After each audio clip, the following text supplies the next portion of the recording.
মাত্র 6,000 টাকা সেল। সারাদিনে কি এটাই বেচা কিনি করছ?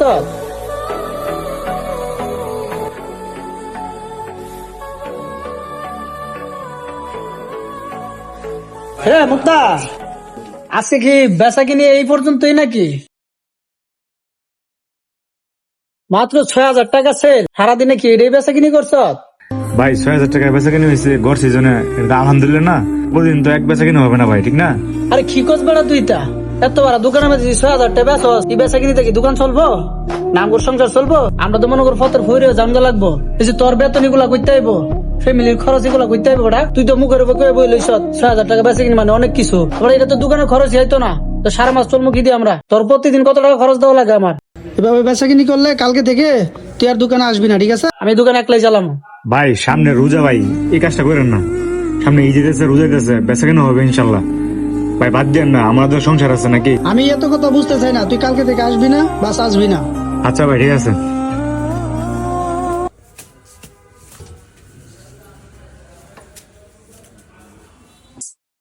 ভাই হাই কোয়ালিটি চশমা আছে?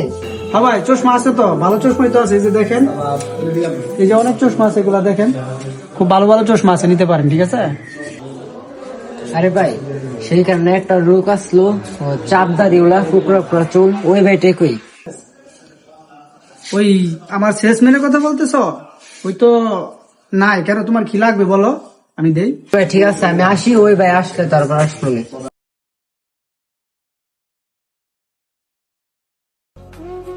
ভাই বাচ্চাদের কাপড় চোপড় হবে? হ্যাঁ ভাই আছে তো। কাপড়টা তো অনেক দাম হয়ে যায় গিয়া। তো এখানে একটা লোক ছিল, এই মুখে চাপদারি কুকরা কুকরা চুল, ওই ভাইটা কোথায়? আর ওই লোকটা তো ওই ছুটিতে আছে আর কি, নিতে পারো তো, সমস্যা নাই, আমি দাম কমায় রাখবো না। না ভাই ঠিক আছে, আমি ওই লোকটা আসলে কাপড়টা এসে নিয়ে যাবো না। ঠিক আছে ভাই, আমি জায়গা। কি অবস্থা! শেষ তোমার কাম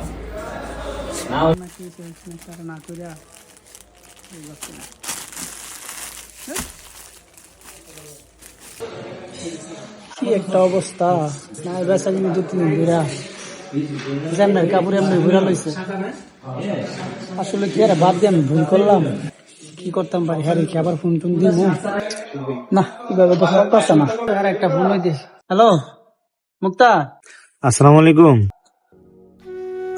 হ্যাঁ আমি তোর ভাই, ওই কালকে থেকে তুই দোকানে আসিস। হ্যাঁ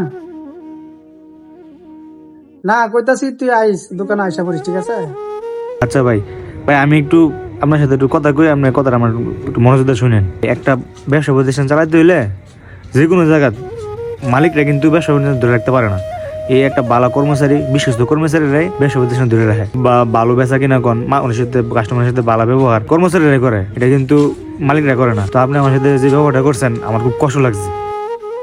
আসলে আমরা যারা দোকানের মহাজন আছি তারা এই জিনিসটা খেয়াল করি না। একটা ব্যবসা প্রতিষ্ঠান টিকে রাখতে হলে একজন বিশ্বস্ত কর্মচারী, ভালো কর্মচারীরই দরকার। তারা কিন্তু অক্লান্ত পরিশ্রম করে এই দোকানগুলোকে গুছিয়ে রাখে এবং ব্যবসা বাণিজ্য পরিচালনা করে। তাই আমরা সবাই ওদেরকে মূল্যায়ন করবো ইনশাল্লাহ। ভিডিওটি ভালো লাগলে অবশ্যই লাইক, কমেন্ট এবং শেয়ার করে দিবেন।